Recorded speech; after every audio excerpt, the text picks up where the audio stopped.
لما تحرم شيئا قل يا ربي يا مغني، ينسيك لا تتذكر، سلام على من يشكر. السلام علیکم تماشابینان عزیز، امیدوارم همگیتون خوب هستید. خوبی شما آرزوی همیشگی من است. ایده گذشته همگیتون مبارک باشد تماشابینان عزیز. ما کمتر ولوگا دیرترک پارتوفتم. نمیخواد دسترخوان تیار کردیم برای اید، کمتر تیاری دیدیم بگیم. دسترخوانی در غریبی بگیم نمیخواد دسترخوان تیار کردیم. خامشوربا کمتر کردم. خامشوربا منم این علاقه تیار شده. تماشابینان عزیز نصیب کرده باشه بعد این ولوگی که وای میشه راسپاکوفا چک میشه بگیم چی خرید کردیم و برای نینیکا تیاری برای رودم هم خیلی ولوگ میشه نصیب انشالله ویدیو کده برای شما میپرتم. اینجا بگیم این ویدیویی که ویدیو نه کمتر ای توجیکستان های یک مشای مسکو بود دیسش بگیم دسترخوان توجیکستانی گردکی توجیکستان و شما تماشای با فراغت دوستان عزیز خیر در پناه خدا بشین مردم خوبی مسلمانی روی دنیا تا ویدیوی آینده خداوند همگیت نگهبان باشه. عید مبارک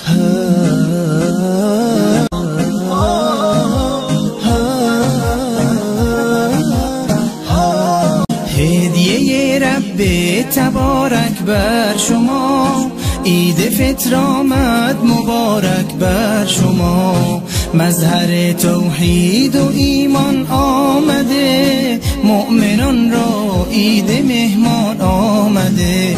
یک ندا آید برای مؤمنان، مژده بخشش ز سوی آسمان.